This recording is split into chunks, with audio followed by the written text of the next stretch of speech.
Dans cette deuxième leçon, nous allons découvrir comment faire une très bonne première impression. Et quand on parle de première impression, on parle des 3 premières minutes. C'est très déterminant et c'est très important pour la suite. Pour le faire, il faut traiter les 4 aspects suivants. Le premier, c'est comment bien soigner les apparences. Le deuxième, c'est comment adopter une très bonne attitude. Le troisième, c'est comment assurer un très bon premier contact.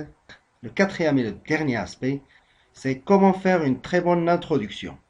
Le premier aspect à soigner, c'est vos apparences. Et les gens vraiment se fient des apparences. Et l'objectif là, c'est de convaincre et d'impressionner en soignant tous les détails de vos apparences. Soignez votre façon de vous habiller. Renseignez-vous dès le départ de la façon de s'habiller du personnel de l'entreprise ou de l'organisation. Et optez toujours par ce niveau plus 1. S'ils sont en costume, mettez la cravate. S'ils sont en jeans, mettez un costume, etc.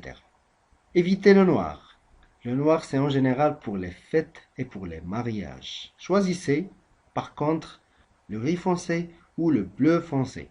C'est un signe d'engagement, de sérieux et de responsabilité. Mettez une chemise blanche, c'est un signe d'ouverture et de transparence. Si vous postulez pour un poste commercial, choisissez une cravate rouge. Outre la façon de s'habiller, soignez votre coupe de cheveux, votre barbe et surtout les cernes et les signes de fatigue. Mesdames et mesdemoiselles, veillez à ce que votre parfum ne soit pas très fort. Choisissez bien un sac à main élégant et surtout, évitez de mettre trop de bijoux. Monsieur, choisissez bien votre montre, votre ceinture et vos chaussures qui doivent être bien cirées. C'est très important et ça donne une très bonne première image. Le deuxième aspect à préparer pour faire une très bonne première impression, c'est votre attitude. Il faut adopter une attitude convaincante et impressionnante. Tout d'abord, il est conseillé d'arriver 45 minutes avant l'entretien à l'endroit où se trouve la société ou l'organisation. C'est pour éviter toute surprise liée au transport. C'est pour se familiariser avec les lieux. Et c'est pour rentrer très tôt dans l'esprit de votre entretien. Une astuce là, c'est de prendre un café à côté. Ça vous permettra de vous concentrer et de bien préparer tout détail lié à votre entretien. Et ça vous évitera tout ce qui peut impacter négativement votre préparation et votre concentration.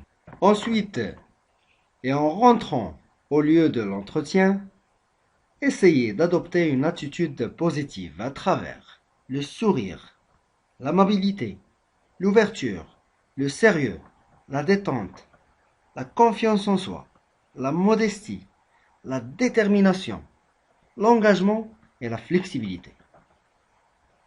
Bien sûr, c'est pas évident de se rappeler de toutes ces valeurs-là, mais essayez de les noter sur un bout de papier et à chaque fois, validez que votre attitude est conforme à ces valeurs-là. Dès la porte d'entrée, dès l'accueil et avec chaque personne que vous rencontrez au sein de cette organisation. Émotionnellement parlant, il faut rentrer dans le cœur de chaque personne que vous rencontrez. Il faut impressionner par votre attitude chaque personne au sein de cette organisation. Bien sûr, c'est pas évident, mais c'est sûr que ce n'est pas difficile. Maintenant, c'est le moment de faire et d'assurer votre premier contact. Et l'objectif là, c'est que votre rentrée à la salle de l'entretien doit être une rentrée de star. Comment? En rentrant à la salle de l'entretien, tout d'abord, laissez tous vos sacs dehors, parce que vous baladez avec des sacs vous fait paraître désorganisé. Laissez tous vos trucs dehors et rentrez à la salle de l'entretien avec une seule chose. Votre bloc-notes, votre agenda, votre tablette ou votre PC. Deuxième des choses, gardez toujours votre sourire. N'attendez pas à ce qu'il vous sourie. Marchez en souriant avec votre bouche, mais aussi avec vos yeux. Troisième des choses, respirez et gardez confiance. Ayez un moment pour prendre une profonde respiration, pour détendre vos épaules et pour redresser votre posture. Un autre point, c'est qu'il est très important d'avoir un contact visuel avec votre interlocuteur. Si vous en avez plusieurs, essayez de rentrer en contact direct avec chacune des personnes présentes. Enfin, ayez une poignée de main ferme et cordiale. L'objectif de cette préparation est de vous donner le maximum de confiance en vous, qui vous permettra de briller. Souvent, le plus important, c'est que vous soyez vous-même. Le dernier aspect à préparer pour assurer une très bonne première impression, c'est votre introduction.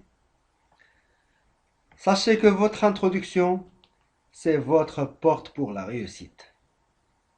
Les grandes stars sont aimées dès le premier moment. Vous aussi, soyez comme une star. Pour l'être, il faut assurer une très bonne introduction. Présentez-vous. Présentez votre titre et votre fonction.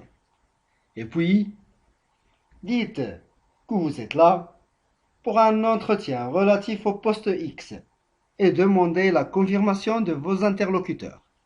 Après, exprimez que vous êtes très enchanté d'être là et que ces gens-là sont très importants pour vous. Vous n'avez rien inventé, mais tout simplement exprimez clairement et sincèrement votre enthousiasme. Et là, on parle de clarité, donc essayez de parler clairement et avec une grande confiance. La communication est très importante et fait souvent la différence entre les meilleurs et les moyens candidats. Ensuite, faites-les parler et essayez de les engager immédiatement à travers une question ouverte. Par exemple, vous pouvez poser la question suivante. Pourriez-vous, s'il vous plaît, me donner une idée sur le déroulement de notre entretien? Ça permettra d'établir une connexion immédiate avec vos interlocuteurs.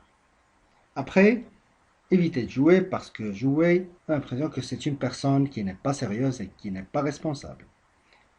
Enfin, et tout au long de votre entretien, adoptez une attitude positive.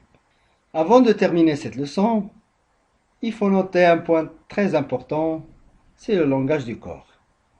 Sachez que ça représente parfois 70% de l'évaluation de votre entretien. Et vu que la communication corporelle nécessite des séances de formation, nous partageons avec vous une technique très simple qui est la technique du miroir. Il faut vraiment faire comme votre interlocuteur, dans sa façon de s'asseoir, sa façon de parler, son gestuel, etc. Pour réussir, adoptez cette technique du miroir. Elle est très importante et très utile. Félicitations encore. Vous êtes maintenant en mesure de vous distinguer par rapport aux autres. Vous êtes maintenant prêt pour démarrer la prochaine partie, qui est le déroulement de votre entretien d'embauche.